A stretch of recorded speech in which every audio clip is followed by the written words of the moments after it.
Good evening and welcome to Voices from the Village. Tonight, my name is Louis LaFortune. I'll be your moderator tonight. Tonight our show is entitled Focus Afghanistan. We're going to be looking at the U.S. involvement in Afghanistan, the history of Afghanistan, and the issues surrounding all of that. So we have three guests tonight to talk about that with us. First, however, we're going to go to the street. We asked, our camera crew went out to the streets of Santa Cruz this week and asked people a question. How long, I believe the question was, how long should the United States stay in Afghanistan? These were the responses that we got.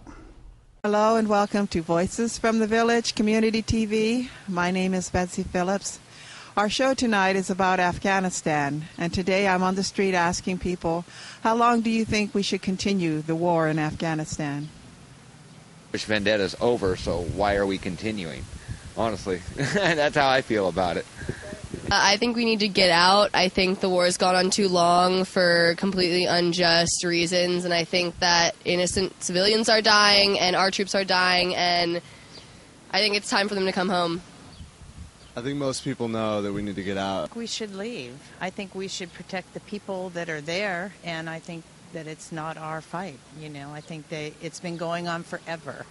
I think we should help the people there fight their own fight as opposed to being the ones that do the fight. So I do think we need to stay there until they're strong enough to be able to get rid of the Taliban, but it's more helping them win their own war as opposed to us doing the war. That's what I think. As far as I'm concerned, there's no war going on right now, so I don't know why there's any war going on anywhere. Afghanistan, they're using that, the biggest poppy crop in history. The same thing they went in Vietnam for, heroin. We're gonna be there forever, as long as, you know, special interests, U.S. interests are concerned. But I think we're gonna be there, at least maybe not military, you know, the whole military, but we'll have bases there. If you look back at Germany in World War II, it was a great idea that we stood there so the Nazis never came back. So when it comes to Afghanistan and the Taliban, I think it'll be good that that we'll be there just in case the resurgence come up again. Gee, I guess still the job's done, I guess, you know, what they set out to do. Otherwise, they wasted everything, I suppose. Yeah. I think that it should stop immediately, and that world peace will be evident when healing with herbs becomes accessible to the earth for our sovereign healing and peace, that we all live together naturally without the advent of pollution. Like keeping the nuclear weapons in Pakistan in safer hands is a pretty high priority due to the proximity of Afghanistan to all of this. Seems like we need to stay a little longer to stabilize some kind of regime. I don't know if democracy is the right one, but some stability would be good. And that's what people are saying today. And now back to you at the studio.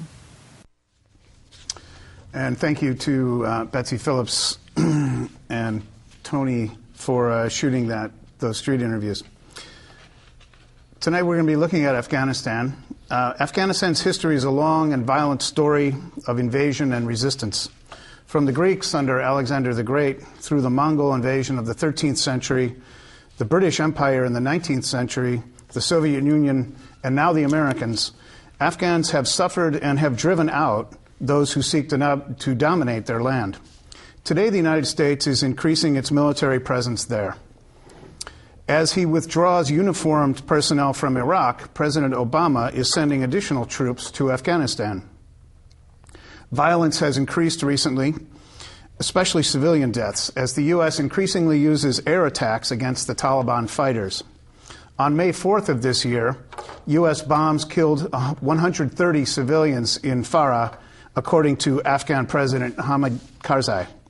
The United States disputes this number, saying that 30 civilians died, along with 65 fighters. Karzai has called for an end to American air attacks, and the Afghan parliament has gone further, demanding that foreigners accused of civilian deaths be tried in Afghan courts. U.S. President Obama is asking for an additional $100 billion for the wars in Iraq and Afghanistan. The bill is meeting opposition in Congress, and Speaker Nancy Pelosi has been working the phones to gather enough votes for passage. Tonight we'll talk about Afghanistan, the situation there, the prospects for the future with our guests. So let me introduce our guests. Dr. Glyn Wood is let me get your title right, Professor of International Studies at the Monterey Institute of International Studies. Thank you for joining us. Thank you. Thank you for joining us. Masood Mia is an Afghan immigrant, a local business owner living here in Santa Cruz, and you were a former member of the Afghan national wrestling team. So congratulations on that. And Sherry Conable has been an outspoken advocate and organizer for peace and has worked hard to end the wars, all these wars, in Afghanistan and Iraq. And you traveled many years ago in Afghanistan and Nepal and lived in India for a while. Thank you for joining us. So, Dr. Wood, let me start with you and ask you, what is the situation there in Afghanistan, the political situation? I understand they're looking at elections coming up fairly soon, long list of candidates. The Taliban apparently control most of the country. Hamid Karzai, the president, is sometimes referred to as the mayor of Kabul, indicating that he does not control the country. What are your thoughts on this? Well, let me start out by saying that President Karzai controls as much of the country as any other leader of Afghanistan has had in modern times. The king was in charge when I was posted there in the 1960s, and every now and then he sent a battalion of troops down to shell Kandahar because the religious leaders had done something he didn't like. So it's a country that has never had a central authority, and we're trying to create one. So when we use words like reconstruction, as we use appropriately, I think, in Iraq, how are we going to build back the Iraq that was there before we tore it down? You need to talk about constructing a central authority. And I'm not sure it's a good thing. And I'm positive that the American people aren't going to pay for it in the long run. It can't be done in a short time. And the cost cannot be borne by anyone except external forces. The Afghan economy will not support the 300,000 armed people that is in the plan at the moment to control Afghanistan and to put down the Taliban. 300,000 American personnel? No. This is 300,000 Afghan personnel, police, and the notion after you arm them, the cost of that, all being paid at present by the United States, France, Saudi Arabia, is going to have to be at some point offloaded onto Afghanistan. And at that point, it will fall apart. And we'll have a lot of armed people with weapons that are getting old, and we'll be back to where Afghanistan was when the Soviets left. I didn't think to look this up. What is the population of Afghanistan?